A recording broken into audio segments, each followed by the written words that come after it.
എബിൻ കൊടങ്കര നേരത്തെ പ്രതി ചേർക്കപ്പെട്ടു. കോട്ടയം കുഞ്ഞച്ചൻ എന്തിനാ അദ്ദേഹത്തെ പിടിച്ചത്? പോലീസ് പിടിച്ചത് കേരളത്തിലെ ഇടതുപക്ഷ പ്രവർത്തകരുടെ വീട്ടിലിരിക്കുന്നവരെ, ഇടതുപക്ഷ പ്രവർത്തകരായിട്ടുള്ള വനിതാ നേതാക്കന്മാരെ ആക്ഷേപിക്കുകയാണ്. അശ്ലീല ചുവയോടുകൂടി അശ്ലീലം പ്രചരിപ്പിക്കുക, ഇവർക്കെതിരെ ഇവരുടെ ചിത്രങ്ങൾ പ്രചരിപ്പിക്കുക, എന്തൊക്കെ ചെയ്തു. അങ്ങനെ പിടിച്ചു കുറച്ച് ദിവസം കഴിഞ്ഞ് ജാമ്യം കിട്ടി ഇറങ്ങിയപ്പോൾ സ്വീകരണം കൊടുക്കുക.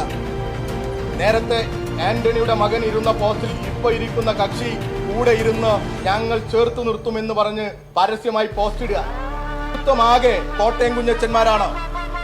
ഈ കോൺഗ്രസിന്റെ യൂത്ത് കോൺഗ്രസിന്റെ നേതൃത്വമാകെ കോട്ടയം കുഞ്ഞച്ചന്മാരാകുന്ന കാഴ്ചയാണ് ഇന്ന് കേരളം കണ്ടുകൊണ്ടിരിക്കുന്നത്.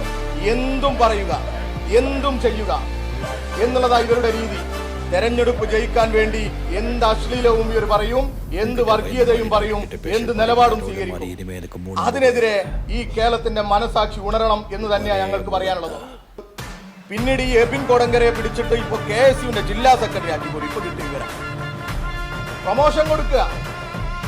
ഏറ്റവും കൂടുതൽ സ്ത്രീകളെ ആക്ഷേപിക്കുന്നവന് പ്രൊമോഷൻ കൊടുക്കുന്ന പാർട്ടിയായി കേരളത്തിലെ കോൺഗ്രസ് മാറുക.